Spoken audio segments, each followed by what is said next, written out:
Hello मेरी प्रिय माताओं बहनों, स्वागत करते हैं अपने चैनल गांव की धुन में आप सभी का। आज मैं शीतला सप्तमी पर बहुत ही सुंदर माता रानी का पचरा गीत लेकर आई हूँ। एक बार ज़रूर सुनिएगा। पचरा गीत पसंद आए तो वीडियो को लाइक करिएगा, चैनल को सब्सक्राइब करिएगा, एक प्यारा सा कमेंट करिएगा, जय माता दी ज़रूर लिखिएगा। छोटी मोटी शीतला मैया बड़ी निक लागे हो कि गंगा घाटे ना मैया धोवेली चुनरिया हो कि गंगा घाटे ना मैया धोवेली चुनरिया हो कि गंगा घाटे ना। घोड़ावा चढ़ल आवै राजा एक पुतवा हो कि देखै लागे ना माई के मोहनी सूरतिया हो कि देखै लागे ना माई के मोहनी सूरतिया हो कि देखै लागे ना।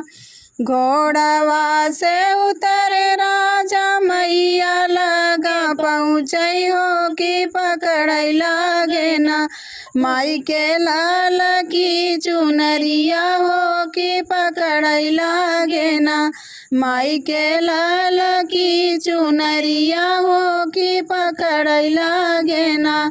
छोड़ी दान राजा पूत हमारी चुनरिया हो कि पड़ी जई है ना हो कि पड़ी जई है ना।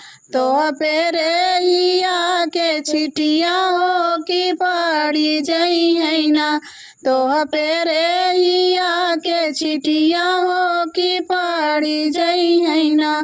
एतनी बचन सुनी हंसले ठठाई हो कि राजा पुतवाना बोलै माधुरी बचनिया हो कि राजा पुतवाना बोलै माधुरी बचनिया हो कि राजा पुतवाना। तोहरा लेखे होई है मैया रे हिया के छिटिया हो कि हमरे लेखे ना हाय अमृत के धरवा हो कि हमरे लेखे ना हाय अमृत के धरवा हो कि हमरे लेखे ना।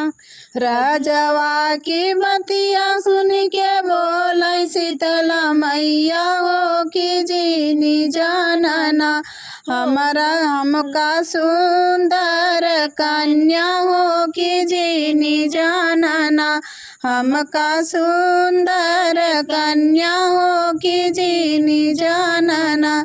जीनी जान राजा पुतवा हम अकेलवा हो कि हमरे संगवाना सवा लाख ही सेवकवा हो हमारे संगवाना सवा लाख सेवकवा हो कि हमरे संगवाना।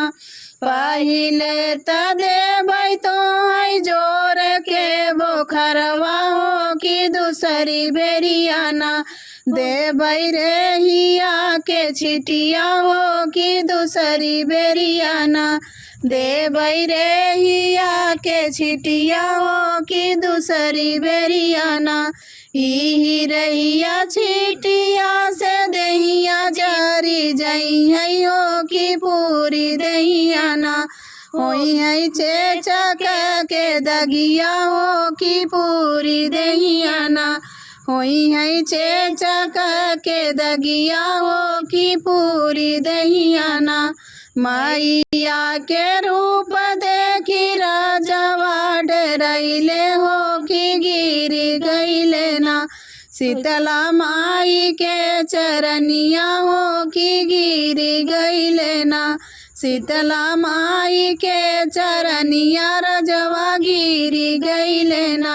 माफ कर मैया हमारी भूल चुक गलतिया हो कि नहीं जाने ना आयु जग महतरिया हो कि नहीं जाने ना आयु जग महतरिया हो कि नहीं जाने ना।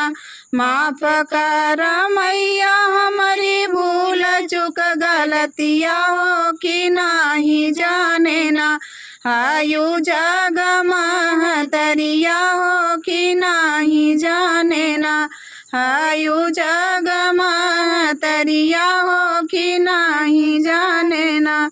छोटी मोटी शीतला मैया बड़ी निकला गई हो कि गंगा घाटे ना, मैया धोवेली चुनरिया हो कि गंगा घाटे ना।